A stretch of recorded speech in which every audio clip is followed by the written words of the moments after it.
the film.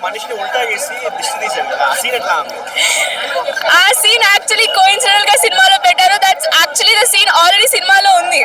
So ఆ scene నే మళ్ళీ అలాంటివన్నీ జరిగిన తర్వాత దాన్ని ట్రైలర్ గా రిలీజ్ చేశారు. అండ్ ఆ సీన్ అనేది it's really good scene. Story పరంగా ఇట్ వాస్ రియలీ గుడ్. అంటే కరెక్ట్ గా సెలెక్ట్ చేసుకున్నారు స్టోరీని అండ్ కరెక్ట్ గా దాన్ని ప్రెజెంట్ కూడా చేశారు. రోల్ కూడా చాలా బాగా చేశారు. యాక్షన్ సీన్స్ ఎలా ఉన్నాయి? Balayya with military action scenes కూడా బాగున్నాయి. ద వే హీ లైక్ ఒక్కొక్క పోస్ట్ ఆఫ్ ద సీన్ కూడా చాలా బాగుంది. It was good. Fight scenes కూడా చాలా ఎక్స్ట్రాడనరీగా ఉన్నాయండి. ఆ సినిమాకి అది చాలా యాప్ అనే సీన్స్ అన్ని ఉన్నాయి అక్కడ. I don't feel anything was extra over there. అన్ని సీన్స్ ఓవర్ ఉన్నాయి ఫైట్స్ అనేసి అంటున్నారు కదా, సో దాన్ని మీరు ఎలా చూస్తారు? ఓవర్ గా లేవండి. ఆ సినిమాకి అలాంటి ఫైట్స్ లేకపోతే కష్టం. ఇన్ఫాక్ట్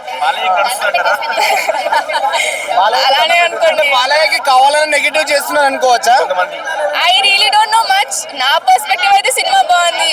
అందరికి వాళ్ళ వాళ్ళ పర్స్పెక్టివ్ అయిపోయింది. మరి వర్త ఇప్పుడు మూవీ చూసాక వర్త అనిపించిందా? It was worth. I think the wait was worth. I think the patience was also worth. So it was a good one. Fans కి ఏం చెప్తారు? Balayya Babu fans Must watch the film. It's a must watch film. అందరూ చూడాలి. And yeah, జై బాలయ్య అంతే అండి.